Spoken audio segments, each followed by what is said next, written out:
Capítulo número 1. Copia del testamento de José. Cuando iba a morir, convocó a sus hijos y hermanos, y les dijo: Hijos y hermanos míos, escuchad a José, el amado de Israel, prestad oídos, hijos, a vuestro padre. Yo vi en mi vida la envidia y la muerte, pero no me desvié por la fidelidad del Adón. Mis hermanos me odiaron, pero el Adón me amó. Ellos quisieron matarme, pero el Elohim de mis padres me guardó. A una cisterna me bajaron, pero el Altísimo me sacó. Fui vendido como esclavo, pero el Adón me liberó. Fui llevado a la cautividad, pero su mano poderosa me ayudó. Me sentí agobiado por el hambre, pero el Adón me alimentó. Estuve solo, pero Elohim me consoló. Estaba enfermo, pero el Altísimo me visitó. Yacía encarcelado, pero el Salvador se apiadó de mí. Entre grilletes estaba, pero Él me desató.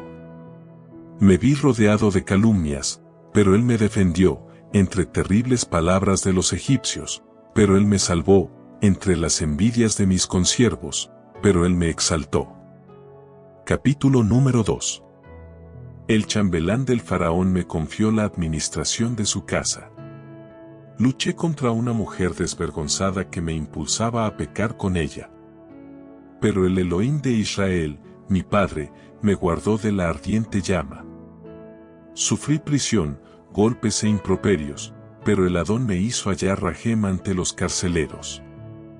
Pues no abandona a quienes le temen, en tinieblas, cadenas, angustias o necesidades. Pues Dios no siente vergüenza como un hombre, ni se aterroriza como un ser humano, ni, como un terrestre, siente debilidad o es rechazado, sino que está presente en todas partes, de diversas maneras ofrece su consuelo. Se aparta brevemente para probar los propósitos del alma.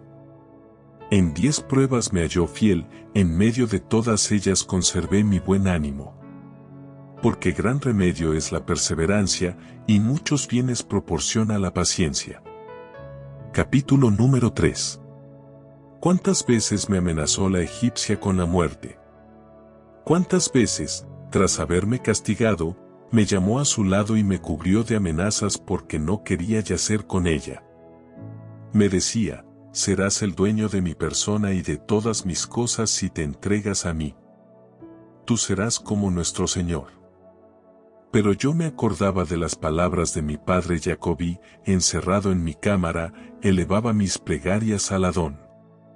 Ayuné durante aquellos 7 años, aunque aparecía ante los egipcios como quien vive entre delicias, porque los que ayunan por el Adón reciben una faz agraciada. Si mi señor salía de casa, no bebía vino. Durante 3 días no tomaba alimento, sino que lo repartía entre los pobres y enfermos. Madrugaba para rogar al Adón y derramaba lágrimas por la egipcia, la menfita, que continuaba molestándome. Incluso por la noche entraba en mi casa con la disculpa de visitarme. Al principio, puesto que no tenía ningún descendiente varón, fingía considerarme como hijo. Pero yo rogué al Adón, y dio a luz un varón. Durante el tiempo en que me abrazaba como un hijo, no percibí sus intenciones. Pero, finalmente, quiso arrastrarme a la fornicación. Cuando caí en la cuenta, me entristecí hasta la muerte. Cuando no estaba ella presente, me recogía interiormente y hacía duelo por ella durante muchos días, puesto que había percibido sus intenciones engañosas y su error. Le hablaba con palabras del Altísimo por ver si se convertía de su mal deseo. Capítulo número 4. ¿Cuántas veces me aduló con sus palabras, tratándome como varón santo, alabando con engañosas palabras mi castidad ante su marido, pero deseando, cuando estaba sola, seducirme? Me alababa públicamente como casto varón, pero en privado me decía: no temas a mi marido, está convencido de tu castidad. Si alguien le habla sobre nosotros, no lo creerá. Mientras esto ocurría, yo dormía en el suelo, vestido de saco, y suplicaba a Elohim que me librara de la egipcia. Como no conseguía nada, volvió a frecuentarme con la disculpa de la instrucción, para escuchar la palabra del Adón. Me decía: si quieres que abandone los ídolos, únete conmigo, y yo persuadiré al egipcio para que deje los ídolos, caminando ambos en la Torá del Adón. Yo le respondía: Elohim no desea que sus adoradores vivan en la impureza ni se complace en los adúlteros. Pero ella guardaba silencio, anhelando satisfacer su deseo. Yo, por mi parte, añadía ayuno sobre plegarias para que el Adón me librara de ella. Capítulo número 5. Otra vez me habló así: si no quieres cometer adulterio, yo mataré al egipcio y así te tomaré legalmente como marido. Cuando oí sus palabras, desgarré mis vestiduras y respondí: mujer, teme al Adón y no pongas por obra esa malvada acción, no sea que perezcas. Mira que voy a descubrir a todos tu impío propósito. Llena de temor, me pidió que no contara a nadie su maldad. Se marchó de allí, y procuraba regalarme dones, obsequiándome con toda clase de delicadezas. Capítulo número 6. Me envió alimentos mezclados con pócimas mágicas. Pero cuando entró el eunuco que las portaba, levanté mis ojos y contemplé a un hombre terrible que me ofrecía una espada junto con la bandeja. Comprendí entonces que sus cuidados pretendían seducir mi alma. Saliendo fuera, rompí en llanto, sin gustar ni aquel ni ningún otro de sus alimentos. Al día siguiente vino ella, vio la comida y me dijo: ¿por qué no comes esos alimentos? Le respondí: porque los has llenado de muerte. ¿Cómo has podido decir: ya no me acerco a los ídolos, sino solo al Adón? Sábete que el Elohim de mis padres me ha revelado por un ángel tu maldad. He guardado la comida para que te convenzas, por si viéndola te arrepientes, y para que aprendas que la maldad de los impíos nada puede contra los que adoran a Elohim en castidad. Tomé la comida delante de ella, comí y añadí: el Elohim de mis padres y el ángel de Abraham estarán conmigo. Cayó ella sobre su rostro a mis pies y comenzó a llorar. La levanté y la reprendí. Ella me prometió no cometer más esa impiedad. Capítulo número 7. Pero como su corazón continuaba prendado del mío con ánimo impuro, quedó postrada, gimiendo continuamente. Viéndola el egipcio, le dijo: ¿por qué tienes un rostro tan decaído? Le respondió: tengo una pena en el corazón y los gemidos de mi espíritu me angustian. Él procuraba aliviarla, aunque, en realidad, no estaba enferma.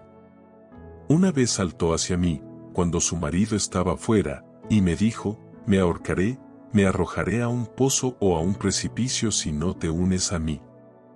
Dándome cuenta que el espíritu de Beliar la molestaba, elevé una súplica al Señor y le dije: ¿para qué te turbas y alborotas cegada por el pecado? Recuerda que, si te matas, Setó, la concubina de tu marido, tu rival, golpeará a tus hijos y hará perecer tu memoria sobre la tierra. Me respondió: Ea, ámame. Me basta que te preocupes de mí y de mis hijos, tengo la esperanza de gozar de mi deseo. Pero ella no sabía que yo había hablado así por Elohim, no por ella. Pues si un hombre cede a la pasión de un malvado deseo y queda esclavizado como aquella, aunque oiga alguna cosa buena, lo toma como dicho en pro de la pasión y el mal deseo que le subyuga. Capítulo 8. Os aseguro, hijos míos, que eran aproximadamente las 3 de la tarde cuando ella salió de mi presencia. Entonces doblé mis rodillas ante el Adón toda aquella tarde y continué durante la noche. Me levanté por la mañana derramando lágrimas y suplicando mi liberación de la egipcia. Pero, al final, ella me tomó por mis vestidos y me arrastró por la fuerza al lecho. Cuando vi que en su locura agarraba con fuerza mis vestidos, huí desnudo. Ella me calumnió y el egipcio me envió al calabozo en su propia casa. Al día siguiente ordenó flagelarme y me envió a la cárcel del faraón.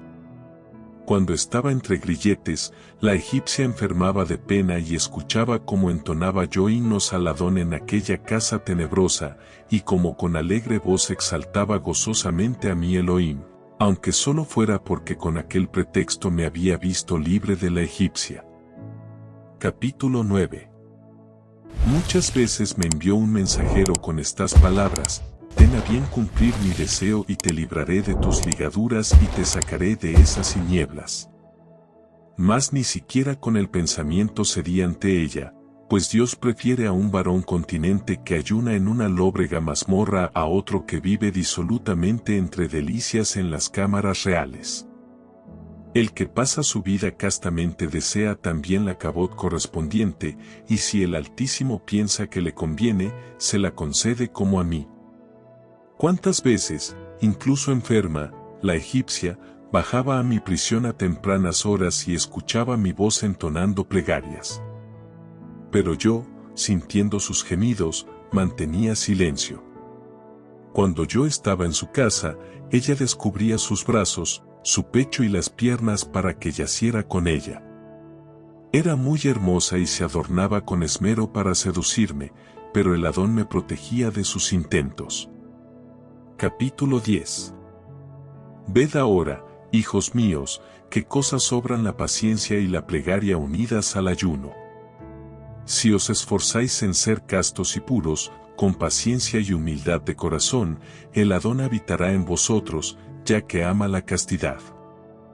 Donde el Adón está presente, aunque alguien caiga en envidia, esclavitud, calumnia o cárcel, el Adón que habita en él por la castidad no solo le salvará de los males, sino que lo exaltará y lo honrará como hizo conmigo, pues tales vicisitudes oprimen al hombre en obras, palabras o en el pensamiento.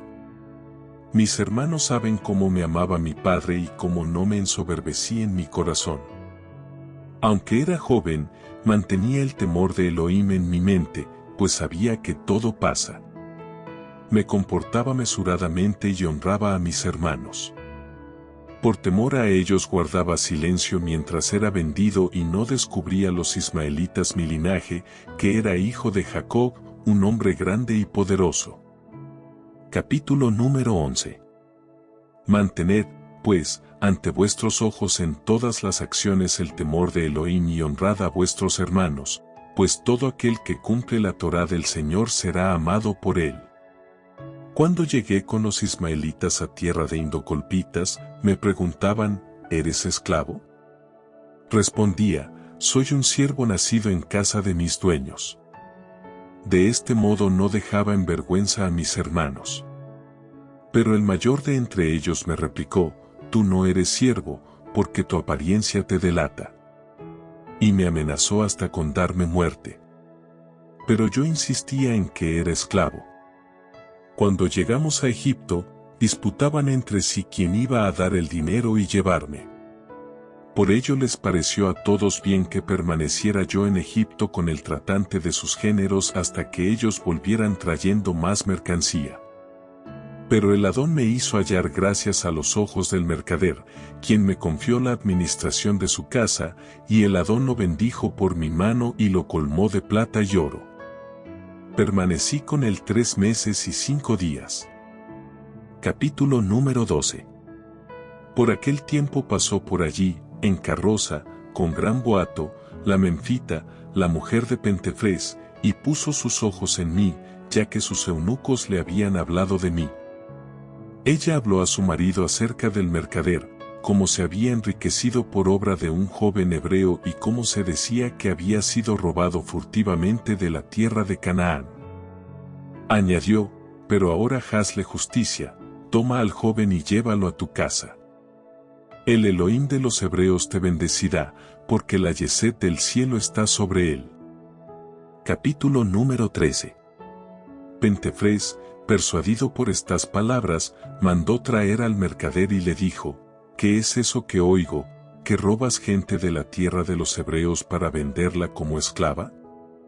Cayó el mercader de rodillas y le suplicaba con estas palabras: «Te lo ruego, Señor, no sé lo que estás diciendo». Él respondió: «¿De dónde has sacado, pues, el esclavo hebreo?». Replicó el otro: «Los ismaelitas me lo dejaron aquí hasta su vuelta». Pero Pentefrés no le creyó, sino que ordenó que lo desnudaran y lo flagelasen. Pero, como aquel persistiera en sus palabras, dijo Pentefrés: «Que traigan al joven». Cuando me trajeron me hinqué de rodillas ante el jefe de los eunucos, pues este era el tercero en dignidad después del faraón, mandaba sobre los eunucos y tenía mujer, hijos y concubinas. Separándome del mercader, me preguntó: «¿Eres esclavo o libre?». Respondí: «Esclavo». Añadió: «¿De quién eres esclavo?». Respondí a mi vez: «De los ismaelitas». De nuevo me dijo: «¿Cómo fuiste hecho esclavo?». Respondí: «Me compraron en la tierra de Canaán».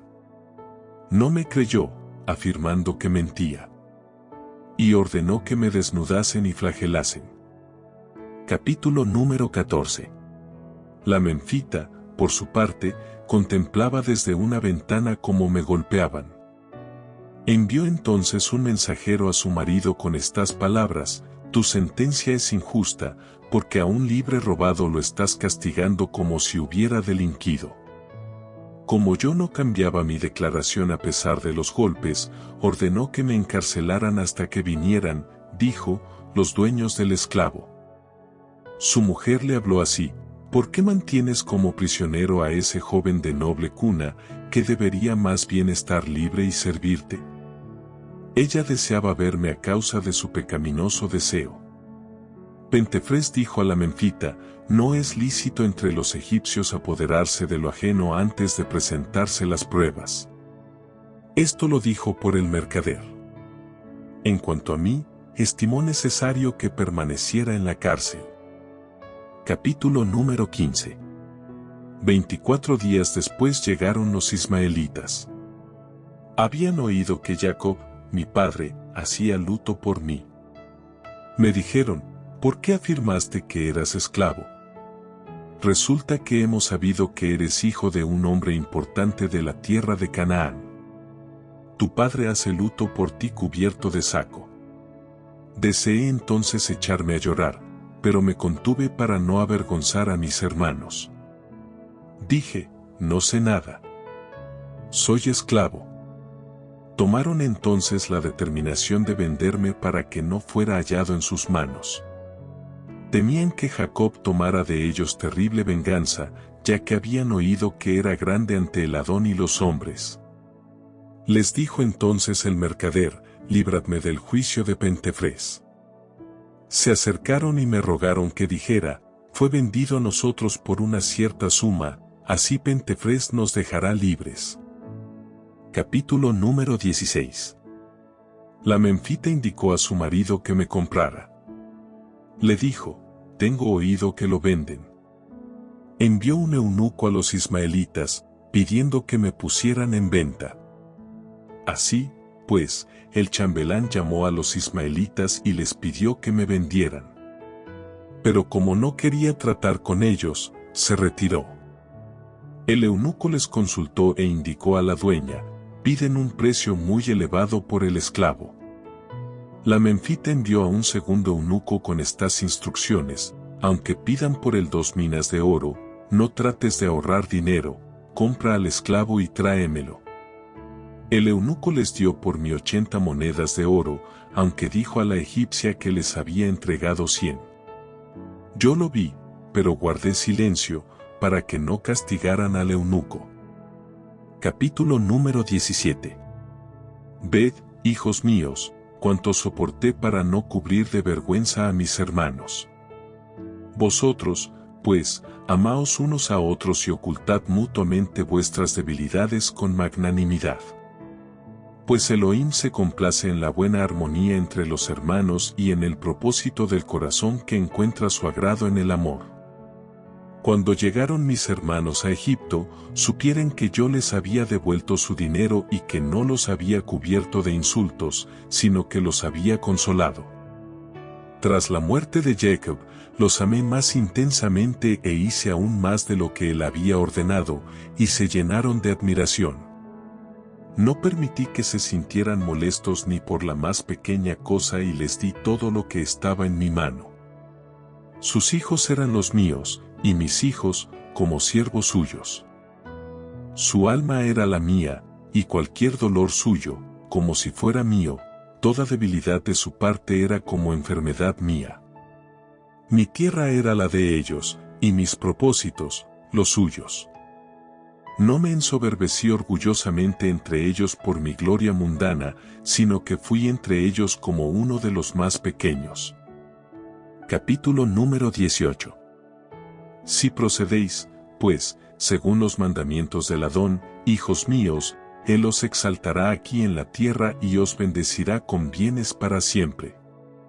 Si alguno quiere haceros daño, rogad por él con afán de hacer el bien, y el Adón os librará de todo mal. Ved, pues, que por mi magnanimidad tomé como esposa a la hija de mis señores, y me la dotaron con 100 talentos de oro, ya que el Adón los hizo siervos míos. El mismo Adón me dio hermosura, como una flor, superior a la de los más hermosos de Israel. Él me guardó hasta la vejez con fuerza y belleza, porque yo soy en todo semejante a Jacob. Capítulo número 19. Oíd también, hijos míos, los sueños que he tenido. 12 siervos estaban pastando, 9 estaban divididos y dispersos por la tierra e igualmente también los otros 3. Vi que de Judá nacía una doncella adornada con un vestido de lino. De ella procedía un cordero, sin mácula, que a su izquierda tenía algo como un león. Todas las fieras se lanzaron contra él, pero el cordero las venció y las aniquiló bajo sus pies. Se alegraron en él los ángeles, los hombres y toda la tierra. Todo ello ocurrirá a su debido tiempo, en los últimos días. Hijos míos, guardad los mandamientos del Adón y honrad a Judá y a Leví, porque de ellos surgirá para vosotros el Cordero, que salvará, con su gracia a todos los gentiles y a Israel. Pues su reino es eterno, nunca pasará, pero mi reino entre vosotros llegará a su fin como cobertizo durante la cosecha, que no subsiste después del verano. Capítulo 20. Sé que tras mi muerte los egipcios os afligirán. Pero el Adón será vuestro vengador y os conducirá a la tierra prometida a vuestros padres. Llevad también mis huesos con vosotros, porque durante su transporte el Adón estará con vosotros con una luz, mientras que Beliar permanecerá con los egipcios en tinieblas. Subid también a Selfa, vuestra madre, y colocadla cerca de Bala, junto a Raquel, en el hipódromo. Tras haber dicho todo esto, estiró sus pies y durmió el sueño eterno. Hicieron gran duelo por él, Israel y Egipto, pues también se compadeció e hizo beneficios a los egipcios como a miembros suyos, ayudándoles con toda clase de obras, consejos y acciones.